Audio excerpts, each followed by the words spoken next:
Hey everyone, thanks for tuning in. If you're new here, consider subscribing. It really helps keep these stories coming. And while you're here, let me know in the comments where you're listening from. Now sit back, relax, and let's get into the story. I first saw the tower from the causeway when the tide was halfway out and the mudflats were a map of glistening channels. We were in a rust-coloured pickup with a cracked windshield and a trailer that listed to one side because one of the leaf springs was gone. The air smelled like old bait and low tide, and the fog sat in a long band on the water. I'm a civil engineer by training, accustomed to reading structures and terrain, and the hill rose ahead of us like a proper answer to the question none of us had the courage to ask out loud: where are we going to make a stand? The tower had a stone base, 3 floors, small windows, and a narrow stairwell that bulged against the exterior. It overlooked a small Maine harbour with a few boats bumping at their moorings. Beyond the harbour, Penobscot Bay spread flat and grey. The cable car station at the base had collapsed years earlier. I could see bent support columns and a knotted length of old steel cable lying like a dead snake in the grass. The village around it had a single main street with a shuttered bait shop, a boarded grocery, a weathered church, and a maintenance shed near the pier. A few houses stood back from the road, with their porches stacked with lobster traps and blue water barrels. Behind all of it, a marsh lay low and slick with reeds that moved in a light wind. A cliff dropped to a narrow beach, and the rocks were thick with dark seaweed. From an engineering perspective, the site had 3 key advantages. Obvious lines of approach we could fortify, a high point with a hardened structure, and natural funnels for anything that wandered our way. There were 9 of us when we arrived. I counted them in my head as I parked at the base of the hill.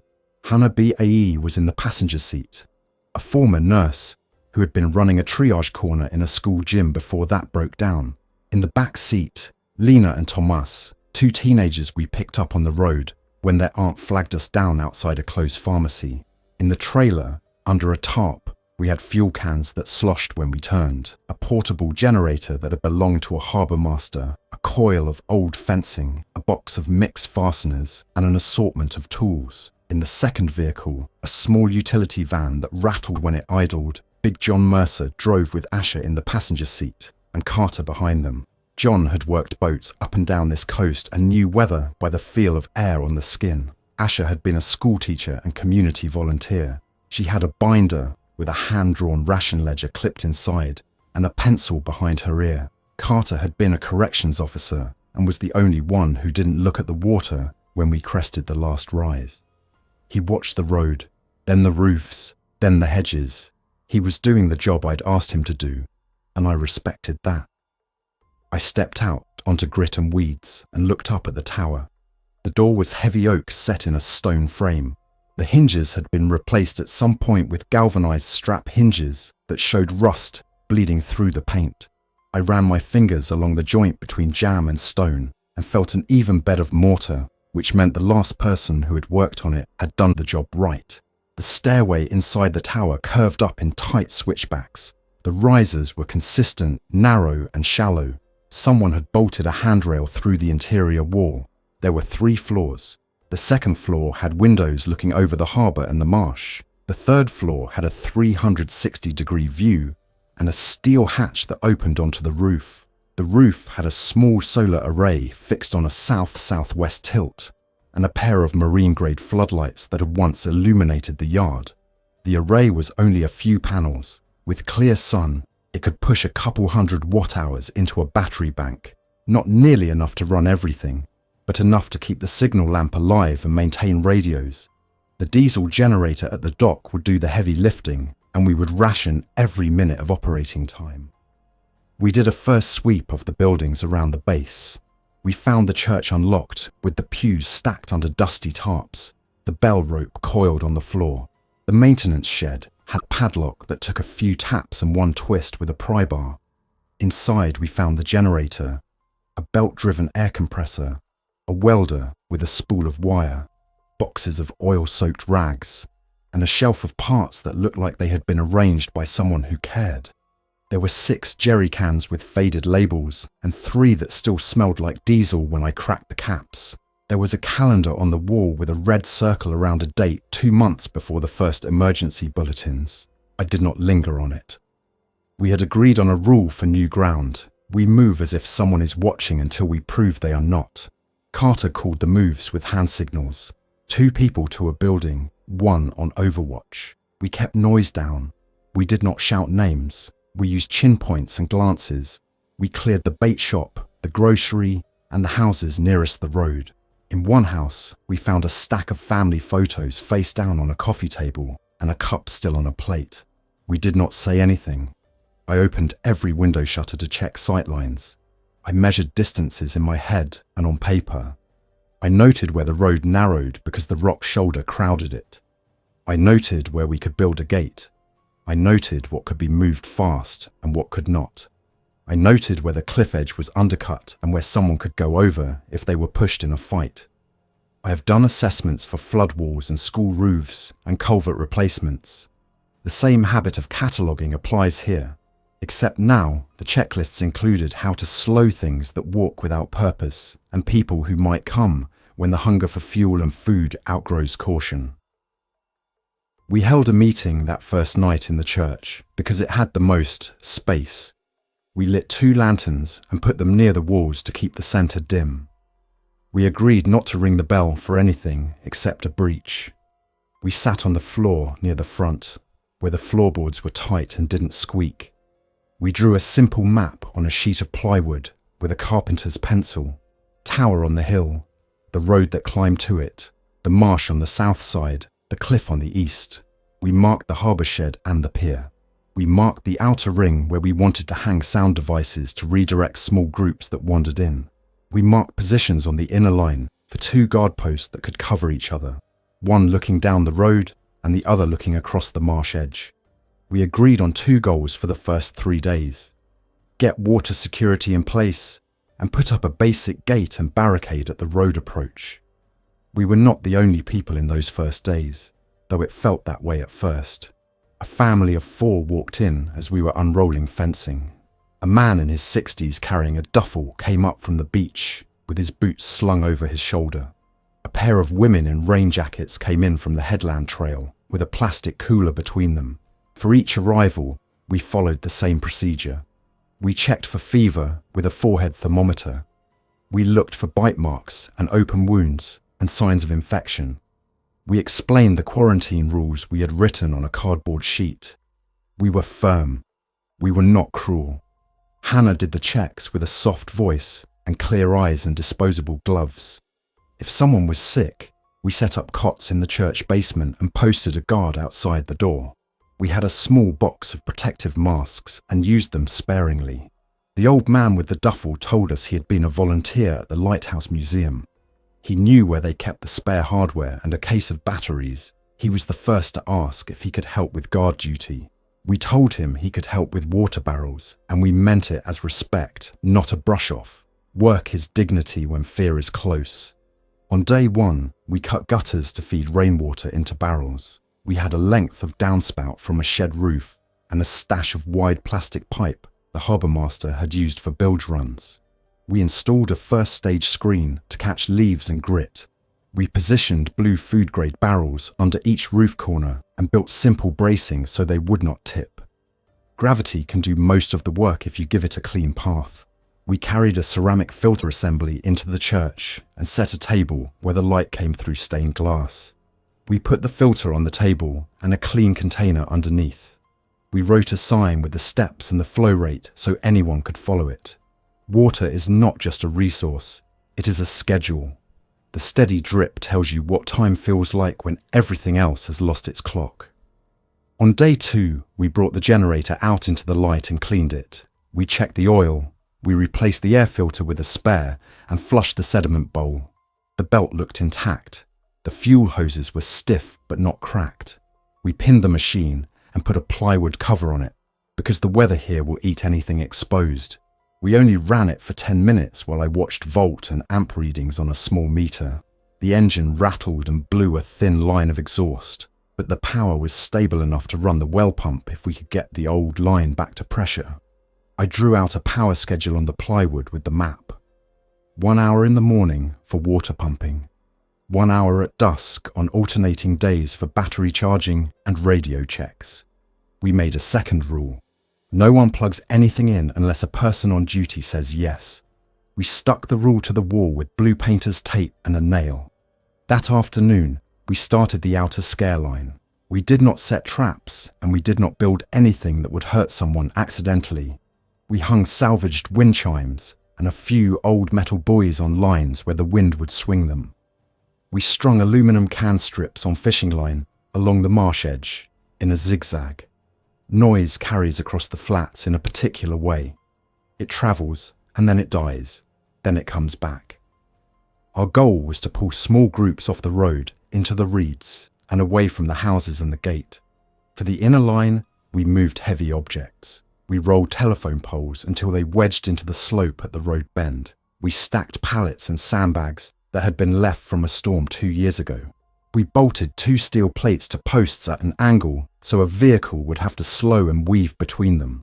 We left just enough room for our pickup to pass when we swung plate on its hinge. On day 3, we held the first council meeting. We kept it simple. 5 seats. We voted. I took a seat for infrastructure and design. Asher took a seat for rationing, education, and distribution. Hannah took a seat for medical and quarantine. Carter took a seat for security and patrols. Big John took a seat for supplies and fishing. The church was full that night because people had arrived through the day and wanted to know what the rules were going to be. We made a ration policy that was hard but fair.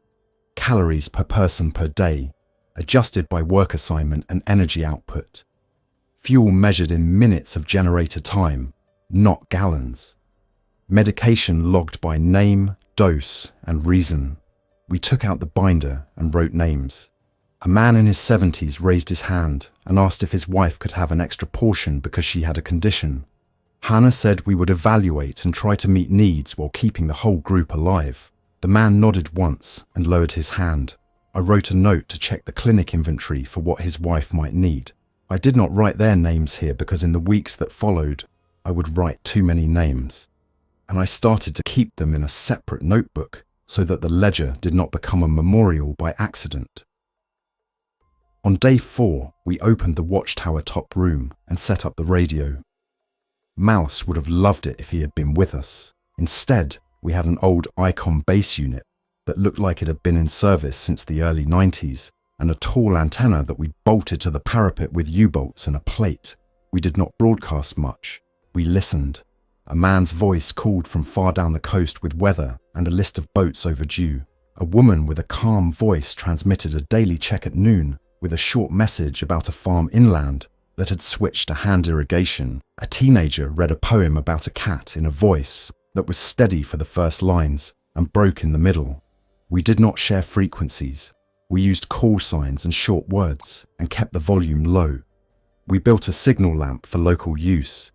It was a handheld spotlight with a shutter. At night, if someone came in close and needed a talk, we could blink a simple code without shouting into the wind.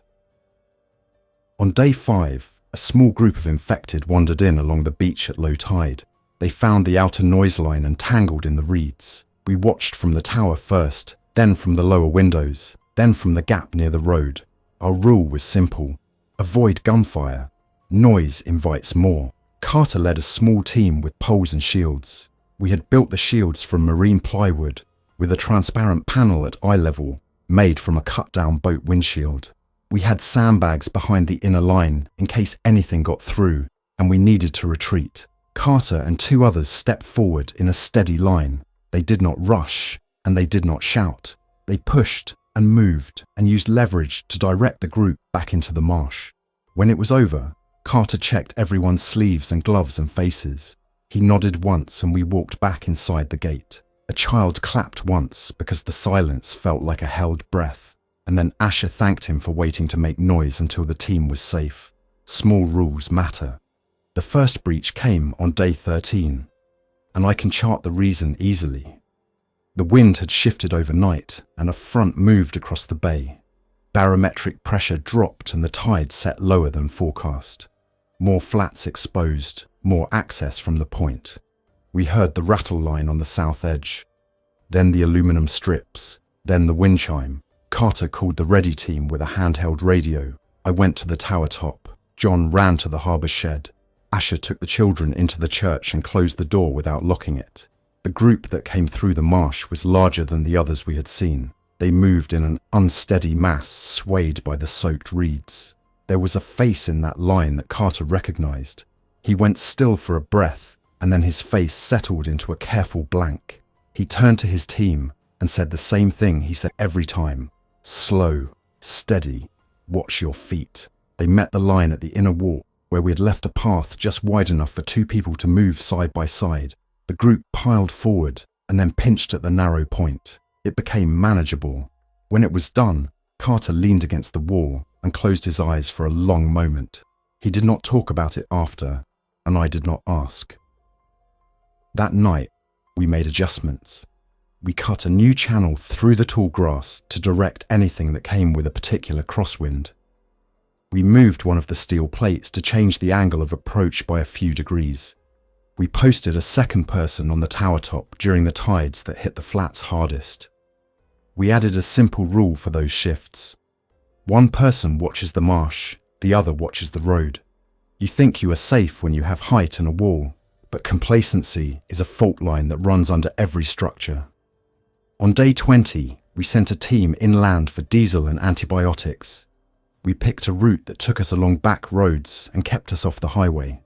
We went with 2 vehicles, the pickup with steel bolted inside the doors, and the cargo van with a mesh barrier behind the front seats. We checked the bearings on the trailer and added grease, because the last thing you want is a wheel seizing when you need to accelerate. We ran with lights off near town and only used them when we were clear and turning. The hospital had been looted and then abandoned. We went in pairs. We kept one person at the door. Hannah led the pharmacy search because she knew the names of everything worth the wait. She moved along the rows quickly, pulling what was still sealed, checking dates like her life depended on it, because many lives did. We found bandages, saline, a small carton of antibiotics, and a few bottles of pain relievers. In the nurse station, we found a diary tied with string. It was plain, lined paper, written in neat handwriting. I slid it into my coat because I wanted to know who had stayed last and whether their notes could teach us anything about order under stress. On the way back, we stopped at a farm stand and loaded bags of field potatoes that had been left in a bin under the porch. We left a note saying what we took and why. It sounds naive to keep track like that, but record keeping is a structure as much as a wall. On day 21, at noon, I read from the diary near the clinic door, so anyone who wanted to listen could hear. The last days on the ward were written in terms of shifts and ventilator checks and small acts. A nurse shaved an elderly man because he said it made him feel like himself. A volunteer fixed a stuck casement window with a butter knife. Someone boiled water on a camp stove in the break room when the electric kettles stopped. There was a note about a patient care meeting and a list of names, and the decision to move people to the stairwell because it was cooler there. There was one line about the night the generators failed for good, and a sketch of the way to prop the stairwell door open with a linen cart. I folded the diary closed and put it on the shelf above the clinic cot. We agreed it would stay there where anyone could read it when they wanted, and remember that civility is a set of actions, not a mood. On day 28, we arranged a meeting with a group that had been based at a small marina to the east. We had talked by radio and exchanged short check-ins at dusk. We agreed to meet near the pier at low tide, so all approaches would be visible. We wheeled the generator into the yard and shut the shed doors, so it would not look like we kept anything worth stealing in there. We left the tower manned and put 2 people on the inner wall with long arms. We walked down to the pier unarmed, except for sidearms holstered and covered under coats. The other group arrived in a skiff and beached it when the keel stuck in the firm mud. 4 people marched up. We greeted each other with names and short sentences about where we were from and who we had been before. They wanted diesel and a share of canned goods. We wanted antibiotics and spare radio parts. The first 10 minutes were careful. The next 10 were tense. I saw the moment when the man on their left glanced past me toward the harbour shed instead of at my face. Carter saw it too. He leaned close and named the behaviour in a voice that did not carry. The man on the left glanced back, then stepped forward, half a pace. Whatever was about to happen, it did not happen fast. Asher stepped between us with a palm up and a steady sentence about how fights start and how they end. The man on the left backed off 2 paces, then stepped forward again with sudden speed and ran for the shed. He got as far as the chain on the door. He had a key in his hand. That was how we learned he had been here before. We did not shoot. We tackled him on the gravel, and the chain rattled. The man who had been doing most of the talking looked at the others and then at us and shook his head. He said something about intentions and hunger and walked back toward the skiff. They pushed off. We stood there and watched them go, and I tried to measure the angle of the line between caution and the start of something that would cost lives. That night, we inventoried the shed again and noted small items missing from the back shelf. A few screws, a coil of line. It was not about hardware. It was about the principle that the door had felt familiar to a hand that should not have known it. On day 31, we held a longer council session. We had found out that one of our council members had been talking with the Marina group on her own during night shifts. She believed she could cut a side deal that would avoid a fight later. In her version, we would give up the generator in exchange for guaranteed fishing access offshore and some degree of protection. In practice, it would have handed them the most valuable asset we had. The meeting was not loud. We are not a shouting group, it was direct. Asher said trust is the wall that holds. Carter said security depends on predictable rules. Hannah said mercy and order require each other. John said a generator without fuel is a pile of metal, and a harbour without power is a trap. I said the structure of governance matters more when everything else is unstable. We removed our colleague from the council and reassigned her to fishing and garden work under Asher's supervision. There were no jail cells. There was work. There were rules. There was the line we had to hold to stay a community and not become a set of scared individuals sleeping in adjacent buildings. By day 45, we had routines: morning water run, midday food prep, afternoon repair and training, evening radio check. The school operated in an open room on the second floor of the tower when weather allowed. Asher taught math using ration numbers and inventory as examples. She taught reading by having the children copy labels and menus and short letters. She taught science by showing how filters work, and soil composition changes drainage. The teenagers rotated shifts on the inner wall under supervision. They learned how to keep watch without staring too hard at one spot and missing movement in the corner of their eyes. They learned to call out what they saw by location, not emotion. They learned that saying movement near the marsh, low, slow, 2 figures, is more useful than their coming, and that tone of voice is as important as words when the right person needs to hear the right half sentence right now. Lena found a stray dog near the entrance to the marsh path. The dog had a collar with a name tag that was mostly rubbed off. It was thin and shook when people moved too fast.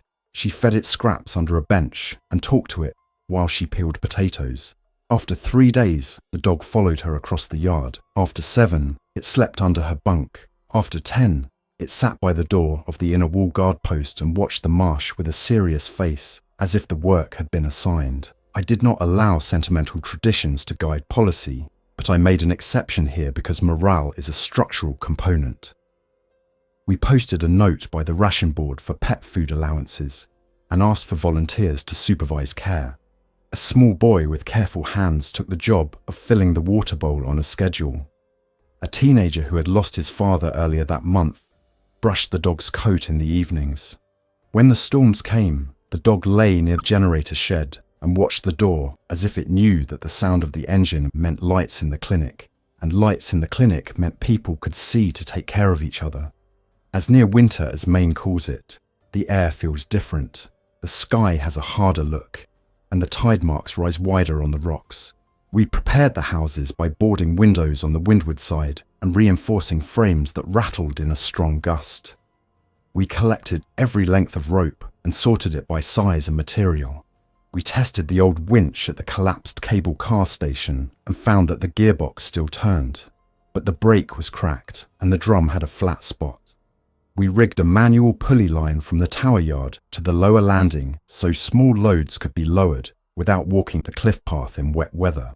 We planted root crops in boxes along the house walls where they could get reflected heat and be covered at night. John showed the fishing crew how to read wind and tide in the face of a fast change. He set rules for when no one was allowed to take a boat out, no matter how urgent the hunger felt. He posted the rules on a board by the dock and wrote the same rule again on a second board in the yard. If conditions fail 2 checks, you turn back. He would touch the words with his index finger each morning before the crew moved down to the pier. One night, clouds layered heavy and low, and the wind lines stood up on the bay. We secured loose items in the yard because a storm will pick up anything and throw it. We checked the outer line and took the aluminum can strips down so they would not tear free and become shrapnel. We latched the gate and added a crossbar. We moved the generator under the shed awning and added a second wedge to stop the wheels from rolling if the ground turned slick. The pressure dropped through the evening. You can feel it in your sinuses and in the way your breath hits the air. The first rain hit at 8:10 p.m. and went from a patter to a steady sheet to a drumbeat. The marsh backed up as the tide came into the river mouth. The outer line rattled until we took it down. The reeds pressed and then lifted and then pressed again. We heard the first sound of the church bell rope tapping against the wood because the wind blew it just enough to move. Lena came into the tower with the dog and sat near the stairwell with a blanket around her shoulders. Tomas went to the roof with me and held the hatch as I looked through binoculars into the sheeted rain. The floodlight on the harbour shed flickered and then came on steady when we powered it by generator. The yard glowed pale in the rain. At 9:02 p.m, Carter called over the radio that he saw movement on the road from the west. I saw it too from the roof. Shapes moved between bursts of rain. The storm had pushed groups out of their usual drift, and they had found the road because it was the highest, clearest line through the village. Wind drove them. Water drove them. The marsh would not hold them because it was too full to resist and not full enough to drown. We went to our positions. I took the inner wall near the gate. Hannah went to the clinic to check supplies. Asher moved the children into the church basement with 2 adults and a bag of flashlights. John went to the harbour shed and waited by the generator switch. Carter posted 2 on the inner line and 1 on the tower ground floor window, where the angle of fire would be lowest, and the chance of a stray shot hitting a house was small. The first group hit the barricade at 9:20 p.m. The steel plates worked like they were supposed to. The line pinched and turned, then pinched again. The herd pressed. The plates held. The pallets shifted 2 inches and then settled. We adjusted our positions by a few feet, and that was the difference between crowding and control. We used calm voices and short commands. We did not shout. We moved as we had practiced. After the second push, the gate held. After the third, I looked through the slats and saw a shape that was not like the others. A man in a rain jacket stood beyond the group, close to the building that used to be the bait shop. He was watching the gate and then looking at the harbour shed and then looking back at the gate. He was not swaying. He was not moving like the rest. He was a person making decisions. I could not see his face, only the angle of his shoulders in the rain. He disappeared behind the shed and then reappeared near the side door. I keyed the radio and said there was a human by the shed. Carter fell back 1 step, then cut across the yard, then slid behind the barrels and waited. At 9:34 p.m, the man tried the shed door. The chain held. He put a piece of metal in the hasp and twisted. He knew how. The chain popped once and held the second loop. Carter moved then, fast and close. He put a forearm across the man's chest and pressed him to the wall, not slamming him, just pinning. He spoke in a voice pitched below the wind, then marched the man into the yard. We put him in the church entryway because it was dry and because the door had a narrow view of the yard and the harbour and the gate. We took the metal tool and put it on a shelf. The man said he had kids at the marina and they were hungry. He said he needed the generator to run a pump and to charge a radio because he was expecting a message. He said we were selfish to keep it. I said the generator powers water and light for people here, and we would not give it up. I said we could send him away in the morning with food and a small battery pack and the skiff if he promised not to come back in the night for the shed. He said he could not promise. We told him to sit on the floor with his hands open and his back against the wall. We left him there with two people standing nearby and went back to the gate as the wind changed and the rain hit from a new angle. At 10:12 p.m, the marsh overflowed the low path and the watchtower yard filled in the corner near the cable car landing. Floodwater moved like a sheet of poured concrete, smooth on top, dense underneath. We needed to take pressure off the inner wall or it would become two problems at once. I looked at the map in my head and then at the waterline, creeping toward the door of the house nearest the marsh. There was a retaining wall that ran along the back of the 3 houses, and it had a small drainage pipe at one end. The pipe was half clogged with reed fluff and a plastic bag. If the wall could be breached in the right spot, the water would run into the old road cut that led to a lower meadow instead of backing into the yard. In calm weather, I would never approve cutting a wall that kept a garden dry. In this weather, I thought about the structural choices. I had a mallet and a wedge and 2 lengths of rebar on a shelf because I had been using them to pin pallets. I took the wedge and the mallet in one hand and the radio in the other and jogged along the wall. I found the seam where 2 old panels met and where the mortar had cracked in a freeze-thaw. I set the wedge, hit it once, twice, 3 times, then leaned away as the panel shifted. Water pushed through, then poured. The low path filled like a sluice. The yard line stopped rising. I called on the radio that the cut was made. Carter said, "Good," and I could hear the relief in his voice, even on a bad channel. He told me to get back to cover because the road group had pressed again near the plates. We held the line for another hour. The storm eased a fraction and then surged twice more. Each time, it moved groups like a broom on a wet floor. We met them with the same steady motions and the same steady words. It was after 11 p.m. when the last pressure eased and the noise of the rain took over. When it finished, we found that 3 pallets had shifted in the second push. 2 sandbags had split at the seams and spilled. The post near the gate had a new crack at the base. We marked the crack with chalk and wrote the time next to it so we could see if it spread. We moved the pallets back with 2 people on each end and left them tied so they would not slide if the yard turned slick again. We put the split bags in a plastic bin to dry what could be dried and tossed the rest on the compost pile because the burlap can be used to protect plants from wind. We unlatched the church and checked the people inside. Everyone was accounted for. The man from the marina sat on the floor with his hands open. He had watched the whole time. He said the offer of a battery and food would bring people down on us because it would be proof we had more to give. Asher said that's the risk we live with every day and the reason rules exist. He asked to use the radio to call his kids. We said not tonight. We said he could try at noon when we did a check-in, but only on speaker and only with someone listening and writing down what was said. The morning had that wash-clean look storms bring in this place. The sky was slate. The edges of things were sharp. We walked the marsh edge and picked up anything that had blown loose and anything that would rattle and give away our positions when the next wind came. We fixed the crack at the base of the gatepost by adding a brace and a new wedge so the load would carry into the better part of the footing. We cleared reed fluff from the drainage pipe so the water would move. We wrung out the rope that had carried the pulley load to the lower landing so it would not mildew and weaken. We looked tired and we looked calm and we looked like a group that had done a job and would do it again because that is what we had decided we would be. In the clinic that afternoon, Hannah sat with a mother and a child. The child had a fever that had been low and steady and now climbed by a degree.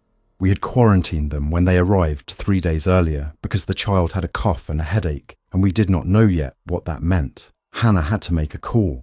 She had limited medication and she had to decide whether to use some now or save it for a case where she knew it would be the difference between life and loss. She sat on a chair next to the cot and talked with the mother, in a voice that did not carry. She came to the council meeting that night and reported what she had done and why. She had given the child a dose and set a plan for the next 24 hours. She documented the name, the time, the dose, the reason. She spoke the words with a steady voice, and when she stepped outside into the night, she stood under the bell rope where the rain had washed the dust away, and she let herself be a person for a minute instead of a department head. I stood near the door and watched the yard and did not interrupt that minute. Weeks rolled. We traded in small ways with a group inland that had chickens and asked for salt. We boiled seawater in broad pans on cool days when the wind took the steam off the flats. We scraped crystals and packed them in jars. We sent a crew over the headland trail to a cove where driftwood piled and cut lengths for cook fires. We saved the good wood for construction and the softer wood for nights when someone needed to sit by a small, safe, contained flame and watch it and remember that comfort is a resource too. We practiced with the signal lamp at dusk until the pattern of short and long flashes felt natural. We sent 3 boats out on a day with a calm sea and brought them back when the wind cut whitecaps across the mouth of the harbour. We fixed nets and lines in the yard, and the dog lay with his head on his paws and watched the work as if he were judging the knots for strength. One morning at breakfast, a man with careful hands and a calm way of speaking said he had heard from someone inland that there was a cure. He said a group near a bridge had a vial and a guide, and that they would trade for fuel and food. The room changed. Heads turned. People held the backs of chairs as if the floor had tilted. Hope is not a structure you can lean on safely without testing the load first. We asked questions. Who said it? How did they know? What proof had they shown? The answers were thin. The council agreed we would send someone to observe, not to trade. We picked 2 people with sense and calm and no desire to be heroes. We told them to watch and to write and to come back by sundown. They returned after dark with tired faces. They had seen a show and heard a speech and watched a person pull a curtain and reveal a vial and call it an answer. They had seen a child feel a hand on their forehead and then be told the fever would break in a day because of the vial. No test, no data, no structure of proof. Asher said people will believe what helps them sleep at night. Hannah said facts are not votes. Carter said we will be friendly but not fooled. John said anyone who trades a working engine for a bottle of promise will end up walking home in the cold. The Marina group came again 2 weeks later, with a new face and a softer voice. They asked to talk about a shared patrol of the point. We said yes to the patrol and no to the generator. We walked the headland with them and pointed out where the rocks fall in sheets and where there are hidden holes. We did not take them into the yard. We kept the gate closed and the plates set. We stood together for an hour without an argument. It felt almost like the old world where people could disagree and still be civil without a guard standing 2 steps away. It did not last long, but it was a reminder that some habits can be practiced even in shortage. We kept training. The militia rotated 4 on, 4 off, 12 hours per shift. We made it a rule that if someone missed a rotation without logging it with a coordinator, they would be docked a ration share for that day unless there was a documented reason. We needed the rule because fairness is a beam that carries the roof load. Without it, the walls bow, and someone says they deserve more because they are stronger, or because they suffered more yesterday, or because they say so. We would not allow a system like that. We were a place governed by posted rules and posted names and posted schedules, and the difference between us and whatever waited out on the point was simple. We did not move by impulse, but by plan. That winter evening, the one I think of when I consider whether we did right, the wind laid down and the temperature fell. The flats froze at the edges. The sky was almost clear. We could hear sound travel far and clean across the bay. A voice on the radio called a check-in. Another voice answered. They talked briefly about the tide and the temperature and a short list of names. We intercepted nothing else. In the yard, Asher counted jars. In the clinic, Hannah checked the child with the fever and adjusted the blanket. On the wall, Carter wrote a note about a loose board that creaked when the wind hit it from the east. In the shed, John looked at the generator and the schedule and the to-do list for the next day. I walked the perimeter with a flashlight and touched each post with my palm to feel if the frost had lifted the base. I put my hand on the gate and leaned my weight on it and felt the resistance of wood and steel and sandbag and plate. I thought about the wall I'd cut during the storm and the way the water had moved because of it, and about the house that had sat in a small pool for 2 days before the ground dried. 3 families had lost some stored goods and a rug and a box of clothes. We had saved the yard and the wall and the gate, and maybe more than that. It had been the right call. It had been a hard call. The difference between a cold calculation and a necessary act is that a calculation does not keep you up at night, and a necessary act sometimes does, because necessity does not erase the effect on people with names. On a clear morning after, we set the winch line to move a crate from the yard down to the landing. We had repaired the brake with a salvaged part that fit well enough for light loads and had added a safety line in parallel. Tomas ran the handle with a steady arm, while I stood by the brake and watched the drum. Lena guided the crate by the tagline and kept it from swinging. The dog lay at the top of the steps with his head on his paws. We moved the crate smoothly down the incline until it bumped the lower block and settled. Work like that is ordinary. Ordinary is what you want when your life has been too full of adrenaline. We set up a greenhouse frame from clear panels we found stacked in a garage. We fixed them to a simple wood frame and weighted the base. We filled beds with a mix of soil and compost and planted lettuce and herbs. It would not feed 200 people, but it would add something fresh to plates that tasted like tin too often. We built a small fence around the beds to keep the dog from walking through and to stop a child from stepping on a tender leaf. We put a sign on the fence with 3 sentences for anyone who needed to read them. Do not pick without asking. Water in the morning. Cover at dusk. Someone drew a small picture of a leaf in the corner with a green pencil. In late winter, a cargo truck with a blue cab and a white box came down the causeway with chains on its tyres and stopped at the gate. The driver stepped out with his hands open and said he had been on the road for 11 days, coming from inland. He had food and he had news. He had a letter from a group near a dam that had built a small power system and wanted to trade knowledge for salt and fish. He had packages for people who might be here. He had 3 barrels of heating oil and 1 of gasoline, and he asked for anchorage and a place to sleep for 2 nights in exchange for a fair trade. We did not open the gate then. We checked the truck and the driver. We moved some of the boxes off and opened them in the yard. There were canned goods and a box of flour and a crate of bolts and hinges. There were letters in envelopes with names. Some of the names belonged to people who were not here anymore. We set those letters aside and told the driver we would send them to another group if we could find them. We worked out a trade that made sense. The driver stayed in his cab to sleep, while the dog lay under the bumper and watched the tyres like they might roll out from under it. In the morning, we watched the truck leave and we stood at the gate long after the sound faded, because the sight of a working truck moving with purpose had the feel of a story turning a page. Spring inched in. The ice in the shadows took longer to melt than you would think, and the wind stayed cold and fit the shoreline like a grip. We adjusted work schedules to match daylight. We expanded the school hours because children grow whether there is a crisis or not. We taught more skills classes to adults because knowledge is a multiplier of scarce resources. We repaired the outer line where a post had leaned after the frost lifted. We added a new sign to the inner wall with a simple reminder: call the thing you see, not the thing you fear. We enforced it because fear is contagious and we did not want it to spread. The Marina group tried once more for the generator in early spring.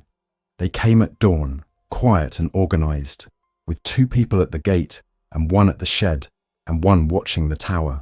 They had a crowbar wrapped in cloth to keep it from clanging. The dog barked once.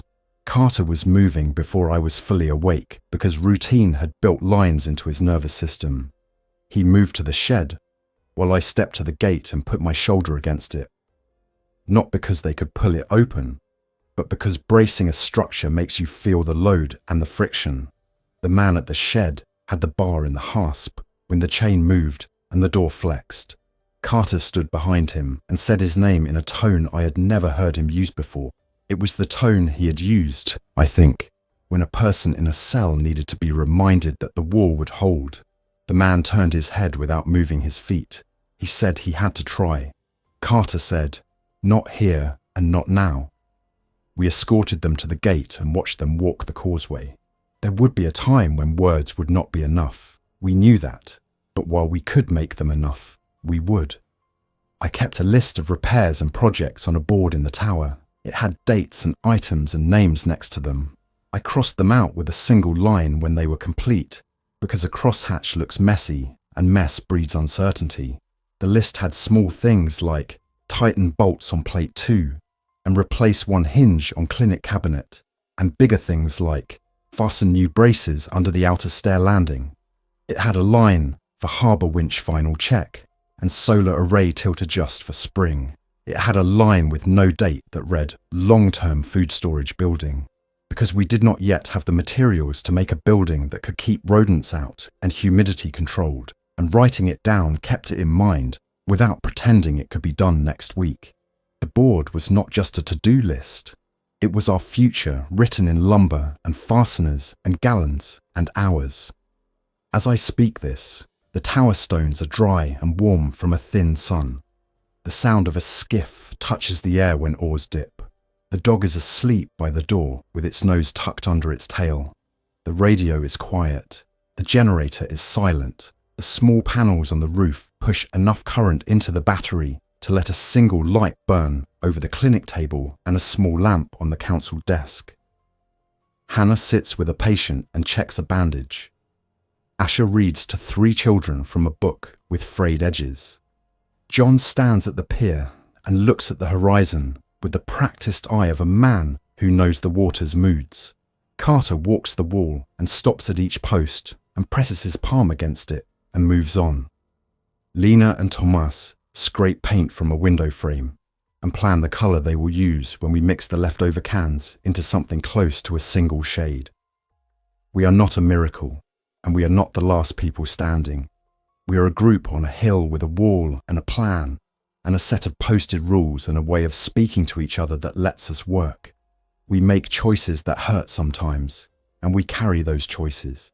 We count minutes of generator time and gallons of rain and ounces of salt. We count names, and we read them at night, when there is a chance to remember and a need to stay human. We hold this hill because it gives us sightlines and leverage, and because it lets us see each other in daylight. We hold it because we said we would. If you want a single lesson from a civil engineer trying to run a village, it is this: every load must go somewhere. The weight of water finds the low point. The pressure on a wall goes into the footing. The fear in a person flows into the nearest open space. You cannot make the load disappear by ignoring it or by telling a story that feels better than the math. You give it a path that will not break what cannot be replaced. And you check that path at dawn and at dusk. And you do it again the next day. And that is how a place is standing. The bells have not rung today, and I want to end with that fact because it is simple and true. The bell rope has a new knot where a weak spot frayed in the storm. We replace the knot with a stronger one, not because we want the bell to ring, but because testing parts under stress is the only way to know you have built something worth relying on. When the next tide runs higher than it should, and the wind leans in from the east, we will be ready to stand where the plates meet and the gate swings and the marsh water inches up. We will make the next necessary call, and then we will fix whatever that call breaks, and then we will sleep, and then we will wake, and then we will keep the lists and the rules and the lights and the names, and we will keep the hill. Thanks for listening. If you enjoyed this story, don't forget to like and subscribe. Your support keeps these creepypastas coming. Until next time, stay alert, stay safe, and never ignore the feeling that something is watching.